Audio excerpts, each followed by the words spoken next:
Great to talk to you. Thank you. I'll actually tell you, we've worked together twice before. On? I was an extra in the final season of 90210. And I was also an extra in the film that you shot, Kiss Tomorrow Goodbye. I was an extra. You did at the house where they shot two Days in the Valley.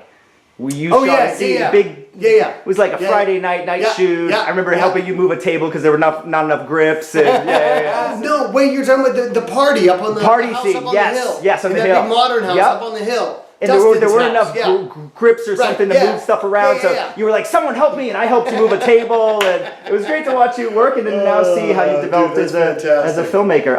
Let me begin by asking you, I really enjoyed Cas Dylan. Thanks. And yeah, absolutely, and I wanted to ask you about, first reading the script, what spoke to you about the story? Why was that a story that you wanted to tell and make as a film? Well,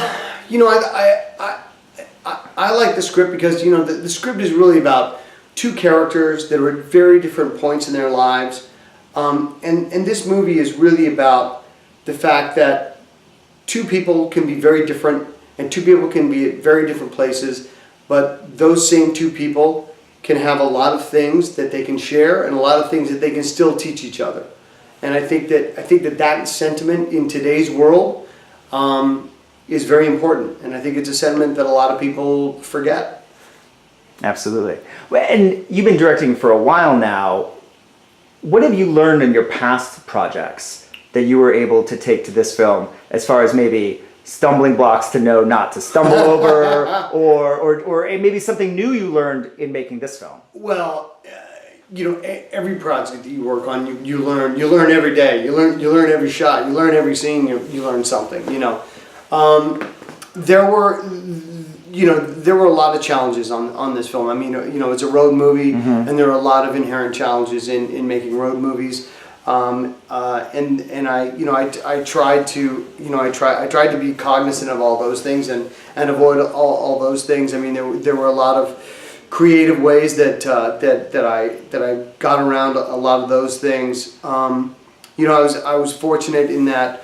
In all the years that I've been directing, I've become very acclimated to working with special effects and doing those things, and even though people, when they watch this movie, it's not really apparent, but I ended up using quite a few tricks that I've learned over the years. Just real subtle little special effects things that are nobody would ever, you never see them, right? But because they're just little things, but I think that all of the years that I've spent directing and all the things that I've picked up along the way really just helped to make this movie a lot better than it was. And I think that also I was very fortunate in that my producer allowed me to not only shoot all the days of main unit that I had, but he also gave me 5 days of second unit, and I think that I was able to really maximize my time on second unit, because those second unit days that I had were in Alberta and British Columbia, and those two provinces I'm very familiar with. I've shot a lot of movies in both of those provinces, right. and so I was able to really take advantage of the beautiful landscapes and topography in those two provinces and really make the most of them. Did you find that your time as an actor helps you and maybe gives you an advantage working with other actors as a director, an advantage over other directors?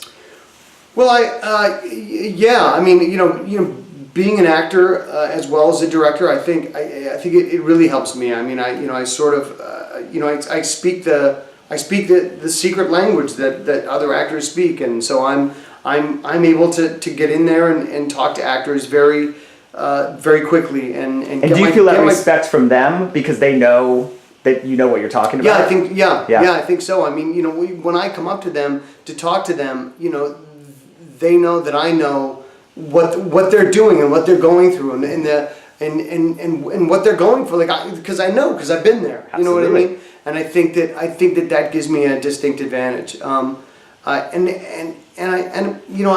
also know, I just instinctively know, like, that less is more, and I know to just say, just drop. Or if you see something and know it's not working, you know it's not working. Yes, yeah. and I probably know why it's not working, and I'm able to just say things very quickly and very concisely, and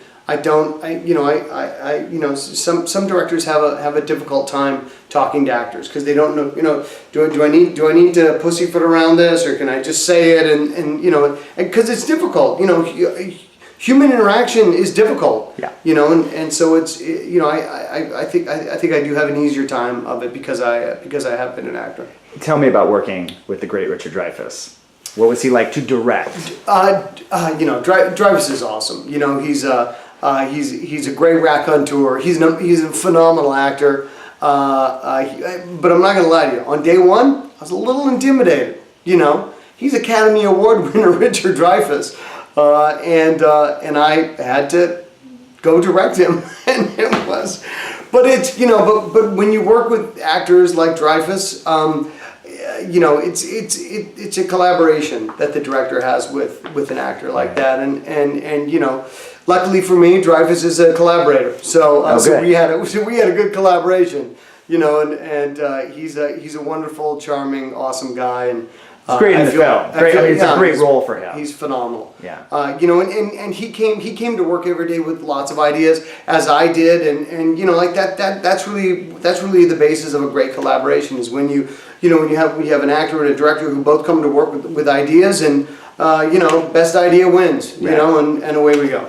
Last thing I wanted to say to you, you were in my opinion, one of the greatest Westerns ever made in Tombstone.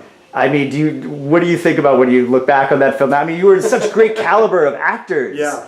I mean, I think Billy Bob Thornton was like an extra or something. I mean, everyone was somebody. Billy Bob Thornton was the guy that Kurt Russell slapped in the Faro game. Yeah, and it was a great role for you. You really got to do something different than what you had been doing. Yeah. That was just an amazing movie. It was Tombstone was one of those movies that I was just so happy to be a part of, and so every day on set was such an amazing experience because, like you said, when I looked at the call sheet every day, actors on the call sheet, numbers 1 through 25. We're all name actors. Oh, yeah. And I'd never worked on a movie like that. And I'll probably never work on a movie Sam like Elliott, that Bill again. Paxton, Terry O'Quinn. Dude, it went on and on and on. And Billy Fraker was our DP. It was ridiculous. And we all had so much fun every day. And we'd all be sitting around playing cards and just hanging out. It was one of those amazing experiences that I'll probably never get to. Anytime it's on TV, if I'm flipping channels, I'm like, I'm done. Put the remote control down. Here we go. I'm your Huckleberry. I'm ready to go.